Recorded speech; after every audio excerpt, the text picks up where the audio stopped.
frontal somehow, like you have to find your place to it. I like a lot of what I call retinal activity, like little dots and smidges and little marks and waves that stay on and articulate the surface. Is that you're making something that is basically unsayable, even though I seem to have a million words coming out of me right at this moment. But you have to see the work, you know.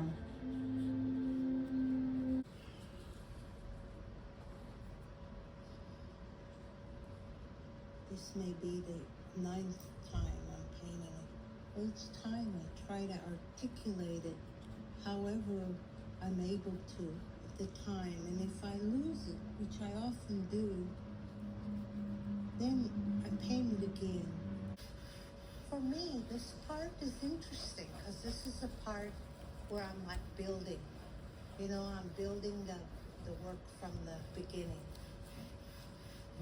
And I kind of like the idea of laying a field out. Now, many times I begin like working with an image already on it. This time I thought I would build more of a field, thinking, meaning the field that begins to fill up some of the grain of the canvas itself.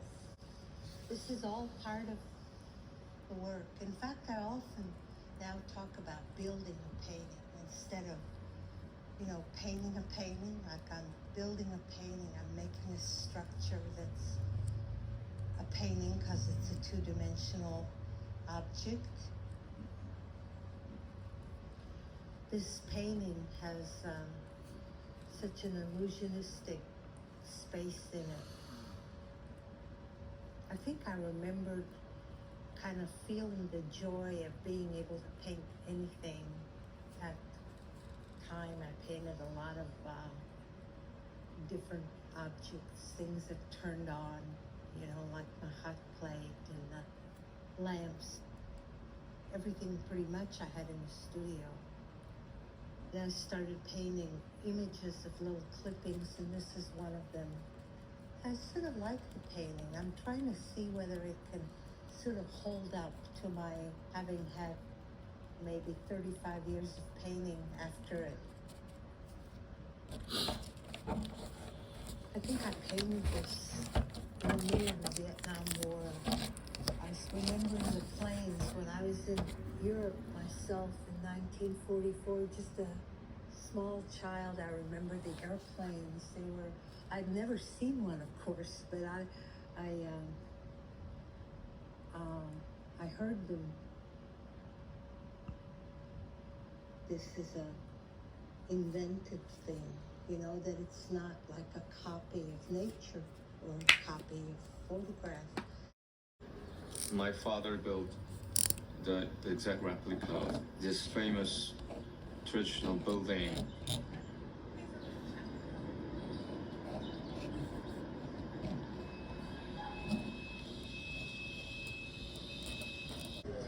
It's individual.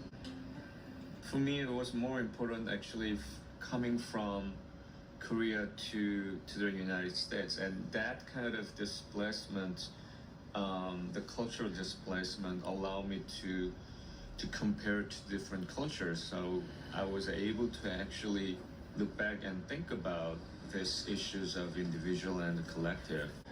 The whole Korean society is actually based on this kind of militaristic, very hierarchical structure. So everybody has to go. 우리 왁스 있나?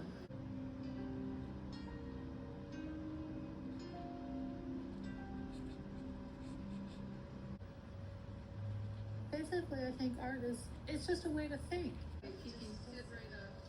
And then when my sister died, then I went back and I made a death mask of her hands and head. And so I have like 3 generations of death masks.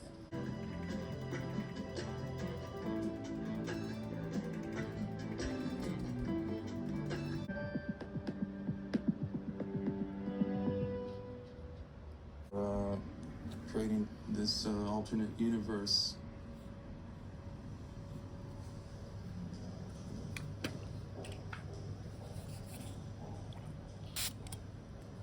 art to me gives me the freedom to do that.